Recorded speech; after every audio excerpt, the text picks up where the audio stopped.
नमस्कार, स्वागत है आपका डेली 24 भारत में। मैं हूं आपके साथ अनुप्रिया मिश्रा। रुक करते हैं दिल्ली एनसीआर की बड़ी खबरों की शुरुआत करते हैं नोएडा से। बता दें, इंजीनियर युवराज मेहता की मौत को लेकर दादरी विधायक तेजपाल नागर ने मुख्यमंत्री योगी आदित्यनाथ को पत्र लिखा। अपने पत्र में विधायक ने इस घटना के लिए नोएडा प्राधिकरण, आपदा प्रबंधन विभाग, जल भराव और खराब स्ट्रीट लाइट व्यवस्था को जिम्मेदार ठहराया। साथ ही उन्होंने मौके पर मौजूद एनडीआरएफ और एसडीआरएफ अधिकारियों की लापरवाही का भी आरोप लगाया। विधायक तेजपाल नागर ने मामले में दोषियों पर सख्त कार्रवाई की मांग की। इसके साथ ही नोएडा और ग्रेटर नोएडा जैसे तेजी से बढ़ते शहरों में एनडीआरएफ और एसडीआरएफ की स्थायी तैनाती की भी मांग की गई, ताकि भविष्य में इस तरह की घटनाओं से बचा जा सके और आपात स्थिति में समय पर राहत मिल सके। वहीं उत्तर प्रदेश के उप मुख्यमंत्री ब्रजेश पाठक बुधवार को अपनी निर्धारित दौरे के समय शाम करीब 4 बजे जनपद हापुड़ पहुंचे। सबसे पहले पिलखुआ टोल प्लाजा पर भाजपा पदाधिकारियों, जनप्रतिनिधियों और प्रशासनिक अधिकारियों ने उनका भव्य स्वागत किया। इसके बाद उप मुख्यमंत्री सीधे बाबूगढ़ स्थित निर्माणाधीन पुलिस लाइन पहुंचे, जहां उन्होंने निर्माण कार्य का निरीक्षण किया और अधिकारियों से प्रगति की जानकारी ली। उप मुख्यमंत्री ने निर्देश दिए कि पुलिस लाइन का निर्माण समयबद्ध और गुणवत्तापूर्ण तरीके से पूरा किया जाए, ताकि पुलिस कर्मियों को बेहतर आवासीय और मूलभूत सुविधाएं मिल सके। उन्होंने कहा कि मजबूत पुलिस व्यवस्था से ही कानून व्यवस्था को और अधिक प्रभावी बनाया जा सकता है। इसके बाद ब्रजेश पाठक जिला जेल पहुंचे, जहां उन्होंने बंदियों को दी जा रही सुविधाओं, सुरक्षा इंतजामों और स्वच्छ व्यवस्था का जायजा लिया। उन्होंने जेल प्रशासन को निर्देश दिए कि कारागार व्यवस्था को और अधिक मानवीय व सुधारात्मक बनाया जाए। दौरे के दौरान उप मुख्यमंत्री जिला अस्पताल भी पहुंचे। उन्होंने मरीजों से बातचीत कर उनकी समस्या सुनी और अस्पताल की प्रयोगशाला का निरीक्षण किया। इस दौरान स्वास्थ्य सेवाओं और बेहतर बनाने के निर्देश दिए। अंत में उप मुख्यमंत्री भाजपा जिला कार्यालय पहुंचे, जहां पार्टी पदाधिकारियों के साथ बैठक कर विकास कार्यों, जन कल्याणकारी योजनाओं और कानून व्यवस्था की समीक्षा की। उन्होंने कहा कि प्रदेश सरकार का लक्ष्य है कि आम जनता को सुरक्षित, पारदर्शी और बेहतर प्रशासनिक व्यवस्था उपलब्ध कराई जाए। आज हापुड़ जनपद की, प्रदेश की और केंद्र की सभी योजनाओं की, सभी विभागों की बिंदुवार समीक्षा बैठक अभी जिला कलेक्ट्रेट में होगी। उससे पहले हमने कई योजनाओं का, जो निर्माणाधीन हमारे प्रोजेक्ट है, उनका निरीक्षण किया है। निर्माणाधीन जिला जेल का, निर्माणाधीन पुलिस बैरक्स का, पुलिस लाइन का, इसके अलावा डिस्ट्रिक्ट हॉस्पिटल का निरीक्षण किया है। इसके उपरांत हम पार्टी कार्यालय में जाकर पार्टी के कार्यकर्ताओं और जनप्रतिनिधियों के साथ बैठक करेंगे।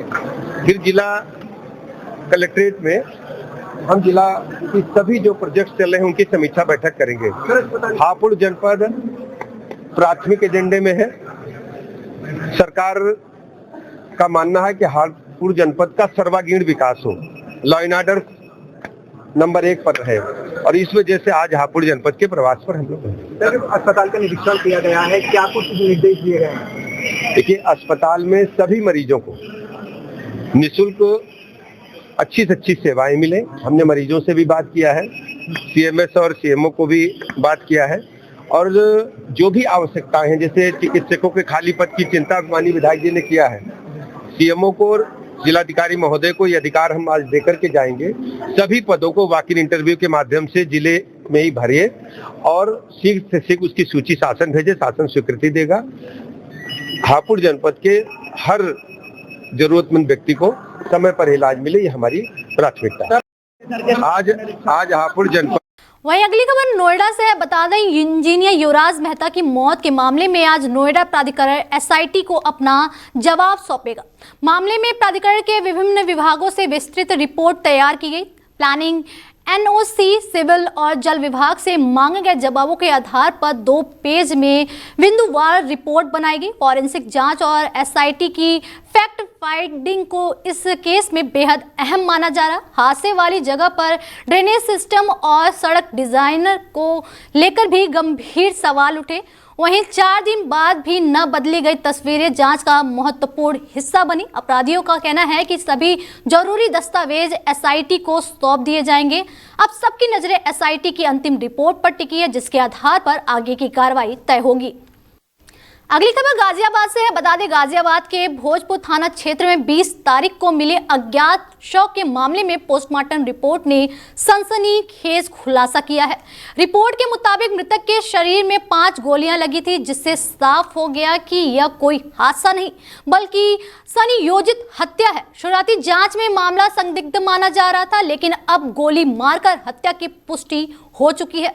पुलिस ने मामले को गंभीरता से लेते हुए हत्या का मुकदमा दर्ज करने की तैयारी कर ली। साथ ही शव की पहचान के प्रयास तेज कर दिए गए हैं। इलाके के आसपास लगे सीसीटीवी कैमरे की फुटेज खंगाली जा रही है, जबकि पुलिस टीमें आरोपियों की तलाश में जुटी हुई है। मामले में जल्दी बड़े खुलासे की उम्मीद जताई जा रही। 20 तारीख को दोपहर में जब NH हाईवे पे लोग उसमें साफ सफाई कर रहे थे, मार्ग की तरफ जो झाड़ियाँ वगैरह हो जाती हैं, तो उन्हें झाड़ियों की तरफ एक डेड बॉडी मिली थी, जिसकी सूचना 112 पे दी। जब पुलिस द्वारा संज्ञान लिया गया, वहाँ जाके देखा गया, उसका PM V2 भेजा गया। तो PM में उसमें बुलेट इंजरीज आई हैं और उस व्यक्ति की उम्र लगभग 28 से 20 से 30 साल की एज की उम्र है। और उसके चेस्ट पे एक, अगर मैं आपको दिखाना भी चाहूंगा, एक JS करके मार्क है, जिसमें क्राउन बना हुआ है और उस पे JS लिखा है। एक किंग का एक टैटू बनाया हुआ है, उस पे JS लिखा है। ठीक है, व्यक्ति की शिनाख्त नहीं हो पाई है। मेरी सभी से ये अपील है कि कृपया करके कोई भी अज्ञात अगर गुमशुदगी लिखी गई है, कोई व्यक्ति जिनका अगर घर नहीं पहुंचा है और उसका अगर कोई टैटू जिसमें JS लिखा हुआ है, तो कृपया करके पुलिस को बताएं। ये भोजपुर थाने पे आप संपर्क कर सकते हैं। मैं ACP मोदी नगर हूँ, आप मुझे संपर्क कर सकते हैं। कृपया करके इस व्यक्ति को आइडेंटिफाई करने में थोड़ी सी मदद कीजिए। वहीं ग्रेटर नोएडा से बड़ी खबर सामने आ रही है। बता दें, सॉफ्टवेयर इंजीनियर युवराज की मौत के मामले में ग्रेटर नोएडा पुलिस ने बड़ी कार्रवाई करते हुए 2 और बिल्डरों को गिरफ्तार कर लिया। पुलिस ने लोटस स्क्रीन के बिल्डर रवि बंसल और सचिन कड़वाल को हिरासत में लिया है। इससे पहले वेस्ट टाउन के बिल्डर अभय कुमार को जेल भेजा जा चुका है। बता दें कि इस मामले में कुल 5 बिल्डरों के खिलाफ मुकदमा दर्ज किया गया था। पुलिस का कहना है कि लापरवाही और नियमों की अनदेखी के चलते यह हादसा हुआ, जिसके बाद अब जिम्मेदारों पर सख्त कार्रवाई की जा रही। नॉलेज पार्क थाना पुलिस लगातार लापरवाह बिल्डरों के खिलाफ अभियान चला रही और आगे की भी कार्रवाई जारी रहने की बात कही गई। वहीं खबरों में आगे बढ़ते हैं। बता दें, गाजियाबाद के लोनी इलाके में बुधवार को एक बड़ा हादसा होते होते टल गया, जब इंद्रपुरी स्थित शनि मंदिर के पास स्कूली बच्चों से भरी एक बस में अचानक भीषण आग लग गई। बस Delhi public world school Subhanpur की बताई जा रही है, जिसमें करीब 30 से 35 बच्चे सवार थे। आग लगते ही मौके पर अफरा तफरी मच गई, लेकिन ड्राइवर, कंडक्टर और स्थानीय लोगों की सूझबूझ से सभी बच्चों को समय रहते सुरक्षित बाहर निकाला गया। बस चालक रणबीर सिंह के मुताबिक बस में लगे गैस सिलेंडर में अचानक आग लग गई, जिससे कुछ ही पलों में पूरा वाहन धू-धू कर जलने लगा। स्थानीय लोगों ने तुरंत बस का शीशा तोड़कर सबमर्सिबल पंप की मदद से पानी डाला और आग पर काबू पाने की कोशिश की। राहत की बात यह रही कि किसी भी बच्चों को चोट नहीं आई और सभी सुरक्षित हैं। हालांकि आग से बस पूरी तरह क्षतिग्रस्त हो गई। घटना की सूचना मिलते ही पुलिस और फायर ब्रिगेड की टीम मौके पर पहुंची और स्थिति को नियंत्रण में लिया। इस घटना ने एक बार फिर स्कूल बसों की सुरक्षा, गैस सिलेंडर के इस्तेमाल और नियमित तकनीकी जांच पर गंभीर सवाल खड़े कर दिए। गनीमत रही कि समय रहते बड़ा हादसा टल गया। वहीं दिल्ली के मंगोलपुरी इलाके में बुधवार शाम एक दिल दहला देने वाली वारदात सामने आई, जहां 25 वर्षीय युवक आकाश उर्फ अक्कू की चाकू से गोद कर बेरहमी से हत्या कर दी गई। यह पूरी घटना सीसीटीवी कैमरे में कैद हो गई, जिसमें 4 से 5 युवक आकाश का पीछा करते हुए नजर आ रहे हैं और गली में घेर कर उस पर ताबड़तोड़ चाकू से हमला करते हैं। जानकारी के मुताबिक आकाश अपने दोस्तों के साथ N ब्लॉक के एक पार्क में मौजूद था, तभी कुछ युवक वहां पहुंचे और उसे निशाना बना लिया।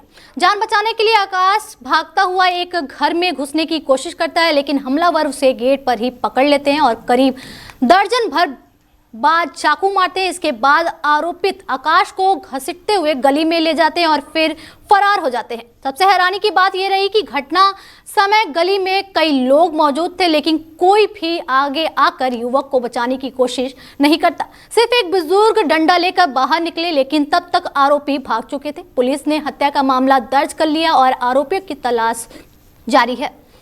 बता दें, गाजियाबाद के लोनी बॉर्डर थाना क्षेत्र में हुई लूट की बड़ी वारदात का पुलिस ने सफल खुलासा कर दिया। पुलिस ने इस मामले में 6 शातिर आरोपियों को गिरफ्तार किया है और इसके कब्जे से लूटी गई नकदी, हथियार और वारदात में इस्तेमाल किए गए वाहन भी बरामद किए गए।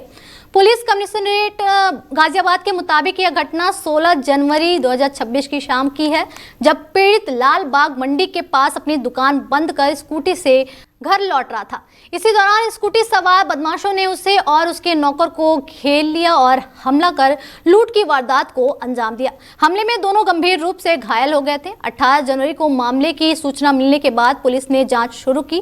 घटना के खुलासे के लिए स्वाट टीम, ग्रामीण जोन और थाना लोनी बॉर्डर पुलिस की संयुक्त टीम बनाई गई। लगातार छानबीन और सर्विलांस के बाद 22 जनवरी 2026 को पुलिस ने कार्रवाई करते हुए 6 आरोपियों को गिरफ्तार किया। आरोपियों के पास से 67,500 रुपए नगद, 2 डंडे और 2 मोटरसाइकिल बरामद की गई। पुलिस के अनुसार आरोपियों ने पूछताछ में अपना जुर्म कबूल कर लिया। इसके खिलाफ पीएनएस की विभिन्न धाराओं के मिथ केस दर्ज कर आगे की कार्रवाई जारी है। 16/1/26 को एक सूचना आई थी। मार्बल व्यवसायी थे, उनके लड़के विकास ने सूचना दी कि उनके पिताजी और उनके जो साथ में एक नौकर काम करता था, वो दोनों लोग घर जा रहे थे स्कूटी से और उनके साथ जीत हुई है। इसमें 2.5-3 लाख रुपए के अराउंड हमारा था और उसको लूट करके 5-6 आदमी ले गए हैं। इस सूचना के आधार पर तत्काल थाना लोनी बॉर्डर पर मुकदमा कायम किया था। इसमें एसओजी की टीम जो स्वास्थ्य टीम हमारी है, ग्रामीण वाली हुआ और थाने की टीम लग करके इसमें प्रयास कर रही। तमाम सीसीटीवी कैमरे देखे गए और जो अन्य पूछताछ की गई, उससे कुछ नाम प्रकाश में आए, उनको फिर गिरफ्तार किया गया है। कुल 9 लोगों ने मिलकर इस घटना को अंजाम दिया था। इसमें से 6 लोगों की गिरफ्तारी कर ली गई है। जब अभियुक्तों से पूछताछ की गई तो इनके द्वारा बताया गया कुल 75,000 रुपए के आसपास मेरे द्वारा लूट की गई थी। उसमें से 67,000 रुपए बरामद कर लिए गए हैं। शेष रुपए जो है इनका एक आना था खाने पीने और कपड़े वगैरह में। वहीं बीजेपी के फायर ब्रांड नेता संगीत सोम बुधवार को मुजफ्फरनगर पहुंचे, जहां उन्होंने अयोध्या में श्री राम मंदिर की 2वीं वर्षगांठ के आयोजन में शिरकत की। इस दौरान उन्होंने सपा नेता अतुल प्रधान के मीट कारोबारी वाले बयान पर तीखा पलटवार किया। बता दें, संगीत सोम ने कहा कि अतुल प्रधान उनका छोटा भाई जैसा है और अगर वह मीट लाता है तो वहीं से लाता होगा। संगीत सोम के इस बयान के बाद राजनीतिक गलियारों में हलचल तेज हो गई। माना जा रहा है कि आने वाले दिनों में इस बयान को लेकर सियासी बयानबाजी और तेज हो सकती है। देखिए, आज राम मंदिर की जो इस दुनिया के, मैं देश की बात नहीं कर रहा, पूरे दुनिया के सनातनियों की जो 500 साल से इंतजार था, वो आज से 2 वर्ष, मतलब आज दूसरी वर्षगांठ है प्राण प्रतिष्ठा की, मंदिर की प्राण प्रतिष्ठा की। हम सब देश के और दुनिया के सनातनियों के लिए सौभाग्य की बात है। मैं धन्यवाद देता हूँ माननीय अपने पूर्व अध्यक्ष जी विजय शुक्ला जी को, कि वो और उनकी टीम, सभी सनातनी बच्चे इस यात्रा को सेलिब्रेट करते हैं, मनाते हैं और बहुत प्यार से, बड़े तरीके से, कोई हुड़दंग नहीं, इसे सेलिब्रेट करते हैं और अच्छे से प्राण प्रतिष्ठा की आज दूसरी वर्षगांठ पर हम सबको बधाई भी देते हैं, पूरे देश को और दुनिया को बधाई भी देते हैं। और धन्यवाद देता हूं मैं फिर एक बार विजय शुक्ला जी को, आप इतना अच्छा काम करते हैं, इतनी अच्छी यात्रा निकालते हैं, बहुत बहुत धन्यवाद। देखिए, आज राम मंदिर की जो वहीं नोएडा से बड़ी खबर सामने आ रही है। बता दें, इंजीनियर की मौत के मामले में अब एक बड़ा और सनसनीखेज मोड़ सामने आया है। इस हाई प्रोफाइल केस में अब सीबीआई की एंट्री हो चुकी है। जानकारी के मुताबिक स्पोर्ट्स सिटी आवंटन घोटाले की जांच के तहत सीबीआई अब एमजे वेज टाउन बिल्डर की भूमिका में भी गहराई से जांच करेगी। सीबीआई की टीम बीती रात नोएडा प्राधिकरण पहुंची और एमजे वेस्ट टाउन से जुड़ी अहम फाइलें अपने साथ ले गई। बताया जा रहा है कि स्पोर्ट्स सिटी के प्लॉट का एक हिस्सा एमजे वेस्ट टाउन को बेचा गया था, जिसे लेकर अब कई सवाल खड़े हो रहे।